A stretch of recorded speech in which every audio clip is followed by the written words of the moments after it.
Muchas gracias, un gusto estar aquí. He venido veces anteriores también a Paraguay, pero no venía hace unos años. Y un gusto estar aquí, me ha impresionado mucho la economía. Quiero hacer unos comentarios hacia el final de lo que he podido entender de este país que es bastante complejo. Pero primero quiero, y me voy a tocar algunas cosas hablando del mundo que dio el presidente Carballo antes, pero mi idea es hablar un poquito del mundo, la región, para después entrar en problemas que a mí me parecen son muy importantes en el desarrollo de la economía latinoamericana, en particular temas que me parecen muy relevantes en el caso de Paraguay. Si ustedes quieren que yo les cuente como el final de toda la historia, yo creo que vivimos en un mundo que es bastante estable, pero donde nuestro gran desafío es cómo progresar.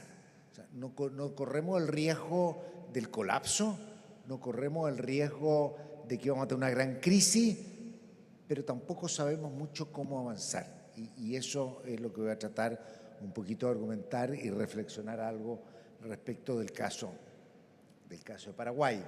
Esto es un poquito América Latina.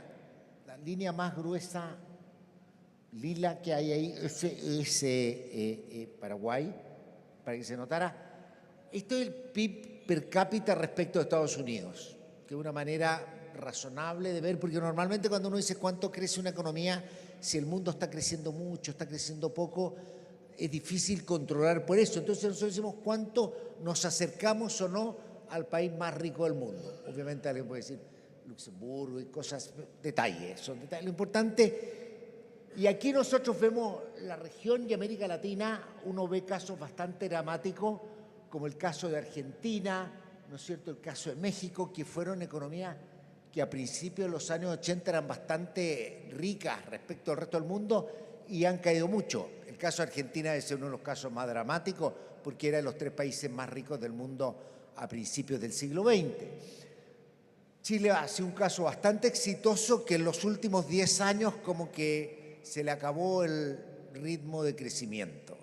Y el caso de Paraguay, que a mí me preocupó y empecé como a agregarlo para mirarlo, es una economía que ha estado relativamente estancada. Las perspectivas de estos años más recientes son mejores, pero si uno mira en un periodo de 30, ¿no es cierto?, 40 años, uno ve que ha sido una economía, como diría yo, bastante estable, como aburrida en cierta medida.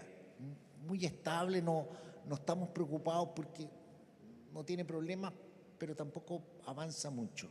Entonces, como, si vemos nosotros en lo más reciente, y este es como, creo que aquí hay una pequeña diferencia con Paraguay, el mundo entero crece a ritmos de 2%. 3% el mundo global, América Latina en torno a 2%, lo que uno puede leer de esas cifras.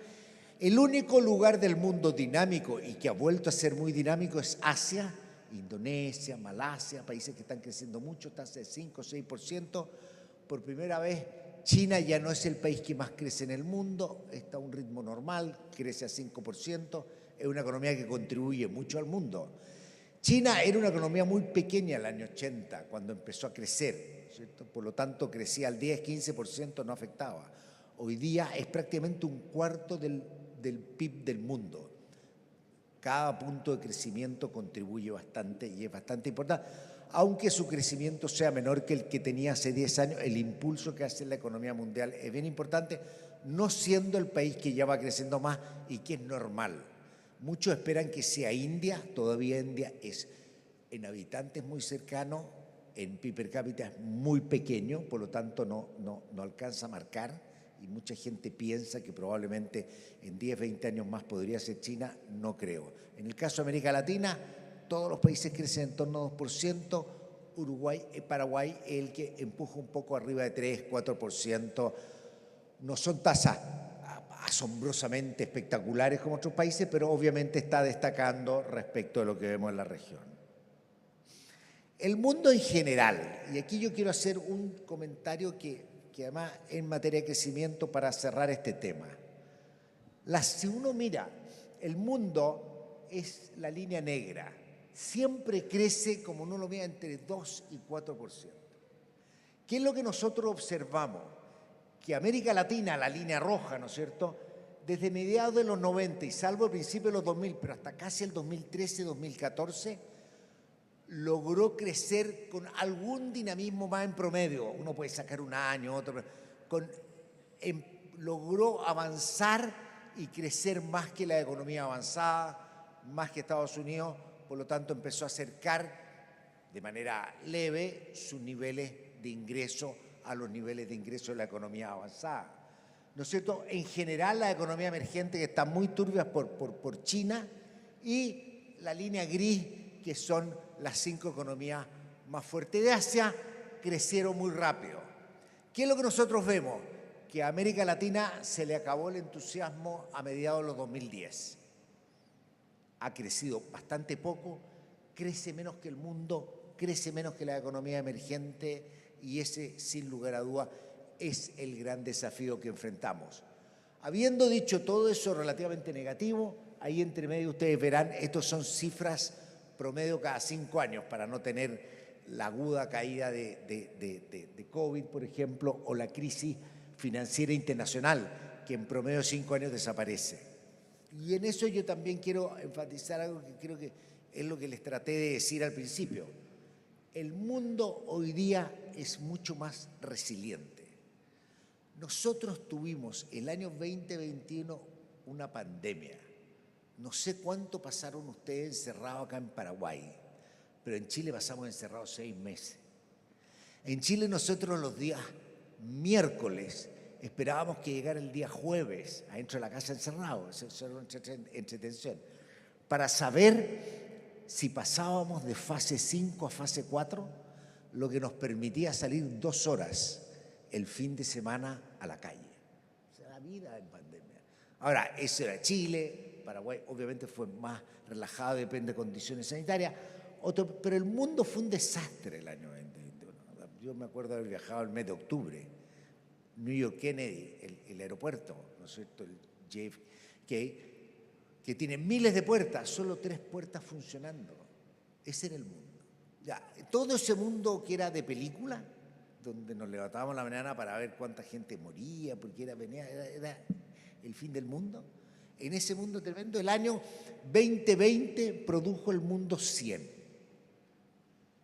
Vamos a normalizar. El año 2021 el mundo produjo en torno a 97. O sea, pasamos encerrados 6 meses, en otros países 3 meses, 8 meses, bien discutible como brutal, y el PIB mundial cayó solo 3%. Pasamos encerrados 25% fácilmente en muchos países sin salir, sin acercarnos, ¿no es cierto? Y logramos sobrevivir y el PIB solo cayó 3%. Si a uno le hubieran preguntado esto unos años antes, uno dice va a caer 20%, pero el mundo logró adaptarse. Y logró adaptarse porque, gracias a esto, no voy a decir qué marca, porque hay varias marcas, ¿no es cierto? Gracias a esto, gracias a todo el avance tecnológico que nos permitió de un día para otro conocer las palabras Zoom, Webex y todas estas cosas, nos permitió empezar a comprar online y abastecernos, una cosa muy impresionante. Y creo que no le hemos tomado el peso a lo resiliente que fue el mundo. Si uno mira, en esa época todos los economistas y muchos amigos dedicados a estudiar pandemias, ¿no es cierto? La gripe española y la peste no sé cuánto, que moría un 10% de la población mundial, era caótico. Aquí realmente el efecto fue menor. Y a fin de año teníamos vacuna. Entonces es una cosa, yo creo que siempre hay que mirar, siempre nos gusta a nosotros mirar todo lo negativo, y siempre cuando la próxima semana va a estar en el Fondo Monetario, siempre uno está hablando de riesgos, de que puede venir algo. Pero el mundo resiste de manera espectacular. Las economías emergentes, si vamos un poco más atrás, tuvimos una crisis financiera el año 2009 de la magnitud en materia de pérdida de riqueza a la Gran Depresión. Y la caída del PIB fue la parte de lo que fue la Gran Depresión.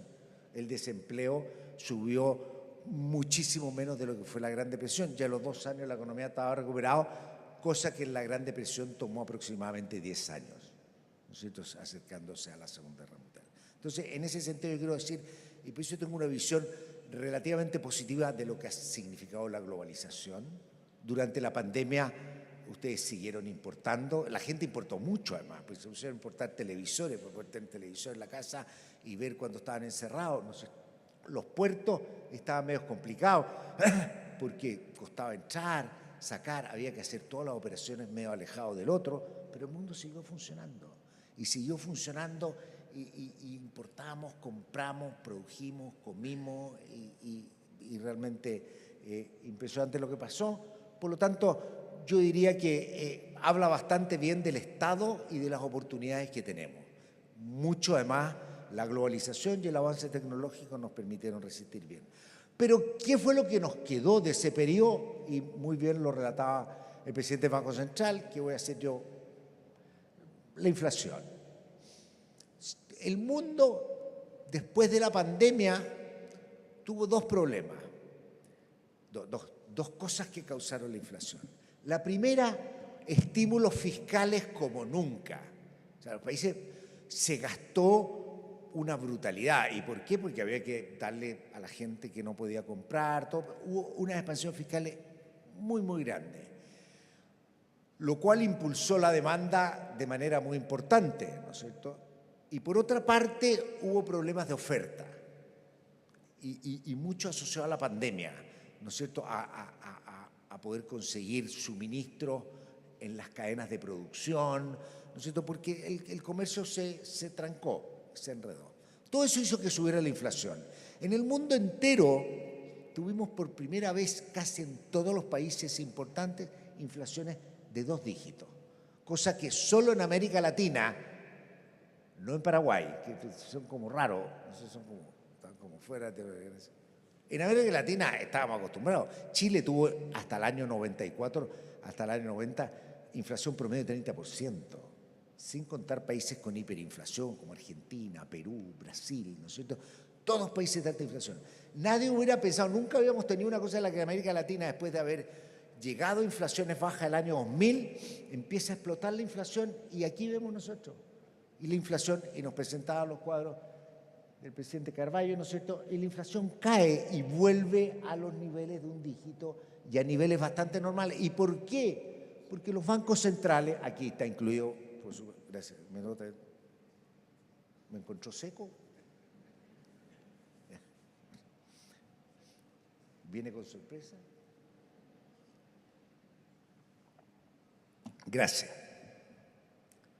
Paraguay incluido, empieza la inflación, de hecho, empiezan a subir antes que la línea azul que de Estados Unidos allá. Estados Unidos empieza a subir la tasa el 2022, los países de América Latina el 2021, en cuanto la inflación viene, tenían historia inflacionaria alta, estaban bastante más preocupados y empiezan a subir las tasas de interés.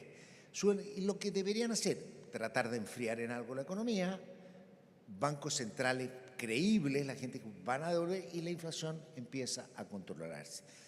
Proceso que además se controla con poco costo en materia de actividad económica.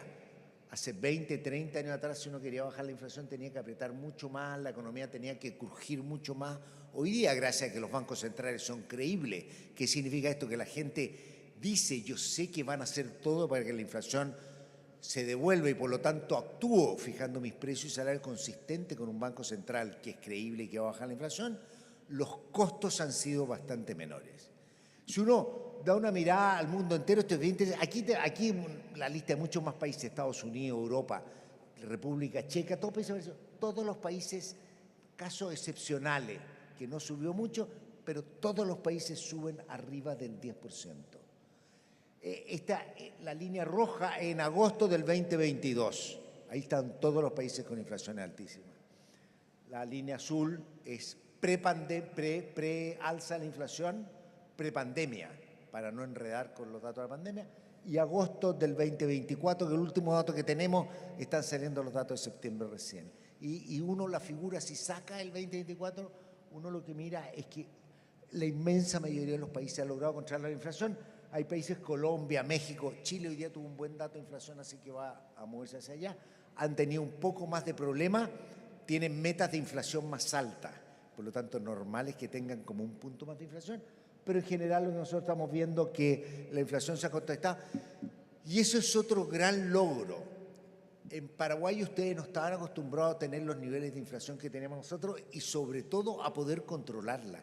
Esta es la primera vez desde que los bancos centrales funcionan como bancos centrales autónomos, siguiendo metas de inflación, con credibilidad, que enfrentan un proceso inflacionario global y que tienen que desinflar, y lo logran.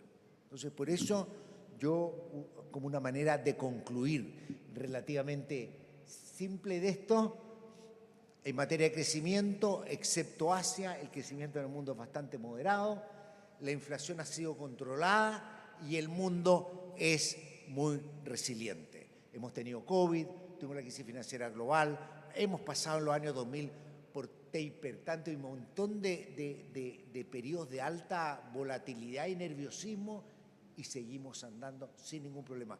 Solo recordemos, y desde la crisis asiática, para los mayores se acordarán que fue por ahí por el año 97, los países emergentes no han sufrido otra crisis de manera sistémica. O sea, Argentina siempre tiene crisis y eso es parte de su naturaleza. Turquía también tiene crisis seguido y Venezuela no cuenta. Pero si uno mira la economía emergente, la última crisis grande que envolvió a los países asiáticos y que repercutió por toda América Latina fue la crisis asiática.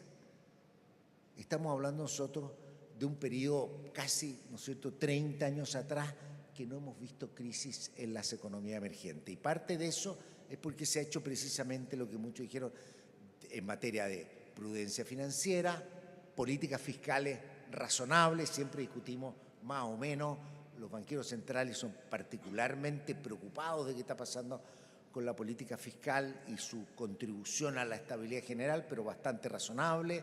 Los fiscos no necesitan estar imprimiendo para poder mantenerse, tienen que endeudarse. En el caso de Paraguay se van a poder endeudar además siendo investment grade, pero eso es como lo importante. Por lo tanto, lo que quiero comentar ahora son dos cosas. Primero, quiero referirme al tema de la importancia de ser una economía abierta y la importancia de profundizar, y voy a hacer un esfuerzo relativamente de comparar un poquito Paraguay con otros países, porque no es necesario decirle, las economías más abiertas tienen más posibilidades de crecer,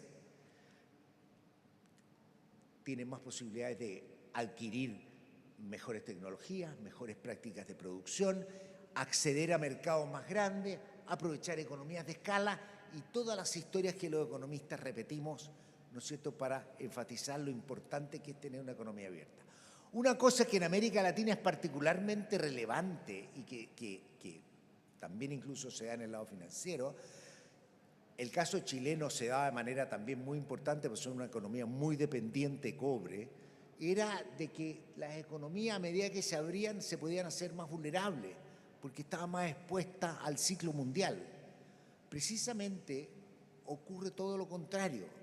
Una economía como Chile era mucho más dependiente del cobre y vulnerable en los años 60, 70, que hoy día, que es mucho más abierta. Hoy día el precio del cobre puede subir, puede bajar mucho, pero un fisco que no depende y no gasta todo lo que tiene, que es bien importante, ¿no es cierto?, una regla fiscal que lo hace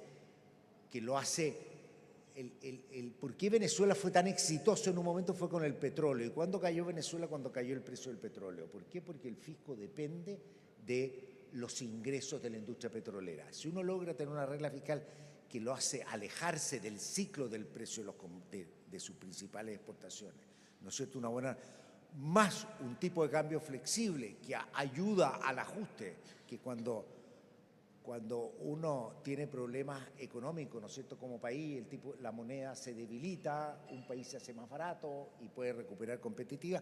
Todo eso hace que la economía hoy día sea menos vulnerable. Si uno trata, ahora es bien complejo decir cuán abiertos somos o no, porque lo que en economía usamos son las teorías de gravedad.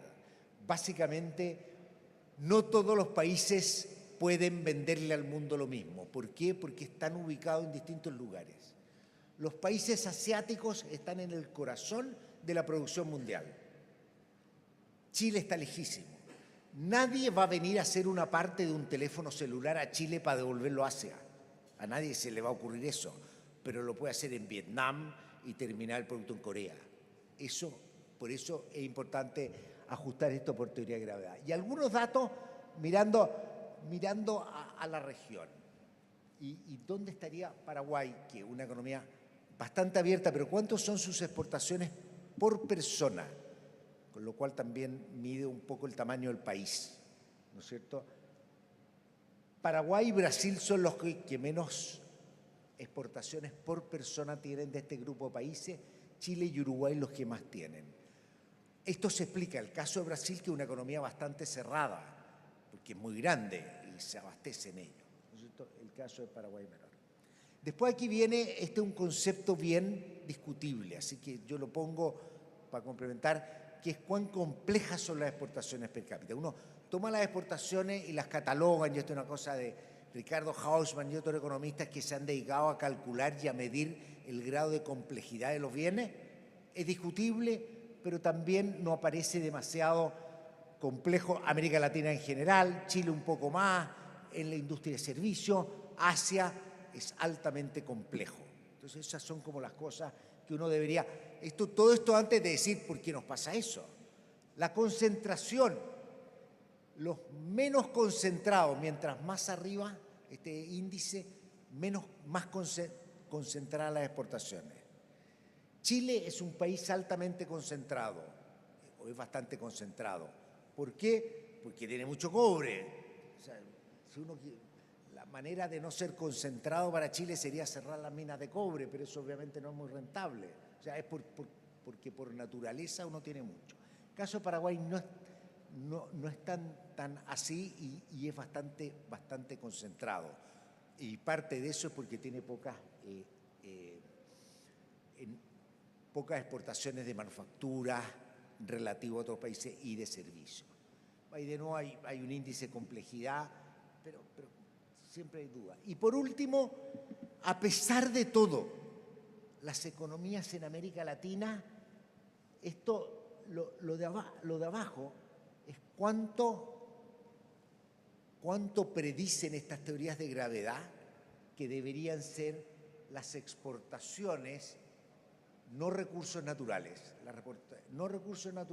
de los países de América Latina. Esto es lo predicho, lo que está abajo. Y esto es lo efectivo, lo que está en eso. De manera que cuando uno está muy arriba, significa que lo efectivo es mayor que lo que uno predice. O sea, si uno está, para ser extremo, si uno está por aquí, por ejemplo, muy arriba, significa que actual es mucho mayor que lo que se predice. Y las economías latinoamericanas algo logran, Paraguay un poco más abajo, Chile, Uruguay un poco más arriba en términos de lo que, dada nuestra distancia, nosotros tenemos un gran problema de distancia, de que ahí es donde yo tengo ciertas dudas todavía para entender el caso de ustedes, pero dada la distancia, dado los niveles de ingreso per cápita, nosotros tenemos cierto desempeño, pero tenemos también la mala suerte de estar relativamente lejos.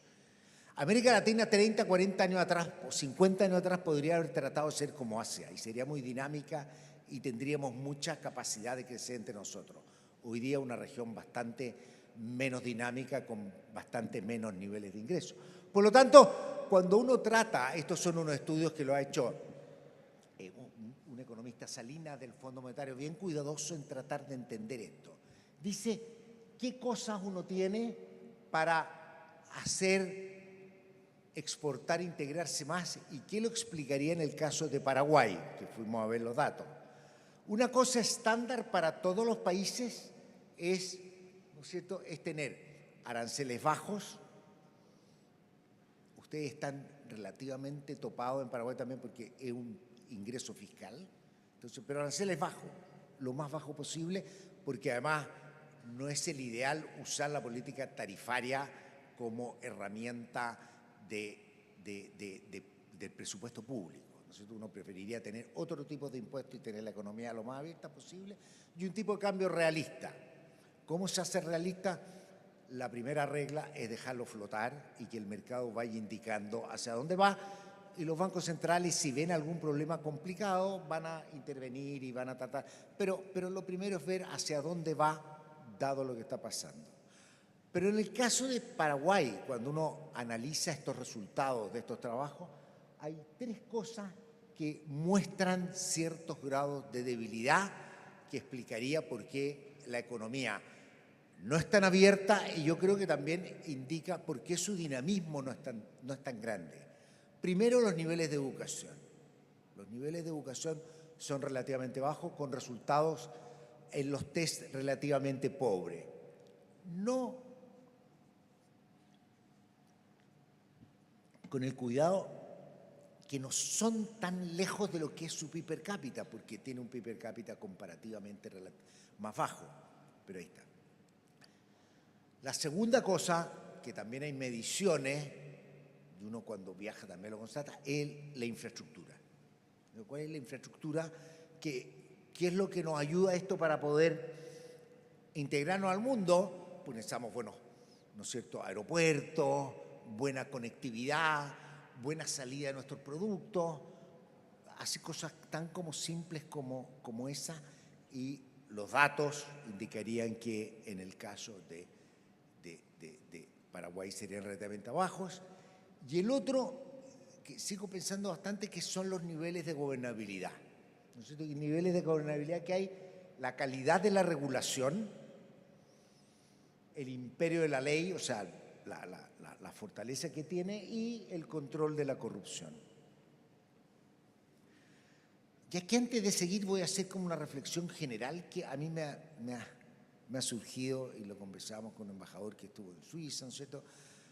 ¿Por qué un país tan estable como Paraguay, porque es relativamente estable, no es Suiza? Esa es como la pregunta que uno se haría, ¿no es cierto? ¿Por qué, siendo una economía que no tiene los problemas de América Latina, de volatilidad, de explosiones populares, o sea, una economía muy estable, no es más rica, no es más poderosa? Esa es la primera pregunta que uno se hace, y algo de esto tiene que ver. ¿Por qué, estando al lado de Brasil, con impuestos más bajos, no están llenos de empresas multinacionales que se instalan aquí? Estoy exagerando y ojo, y tampoco me atrevo a dar una respuesta taxativa. Ni en Chile doy respuesta taxativa. Lo peor son los economistas que creen que lo saben todo o lo hacen a la gente, le hablan con una seguridad, sobre todo cuando viajan, porque después se arrancan, entonces nadie los puede ir a cobrar la palabra. Pero ¿por qué ocurre eso? O sea, uno dice, ¿por qué no con impuestos bajos, con una economía relativamente estable, ¿no es cierto? Uno podría primero producir muchas cosas y tienen un mercado relativamente grande al lado que es Brasil, ¿no es cierto? Y están bastante cerca. Es distinto el caso de Chile, que para llegar a Brasil primero uno tiene que cruzar la cordillera y ya con eso uno queda congelado. Entonces no es muy distinto. Ustedes están aquí al lado y tienen una frontera común. Y entonces esa pregunta yo creo que es importante y tiene que ver por qué no se instalan. El otro día pensaba, bueno, es cierto que hay problemas de conectividad y que uno se demora, pero la cantidad de energía disponible que hay para poder hacer actividad económica que requiere alta energía. En Chile, con el norte de Chile, están todos tratando de hacer hidrógeno verde para transportarlo y hacer cosas. Yo creo que el agua también podría ayudar a eso.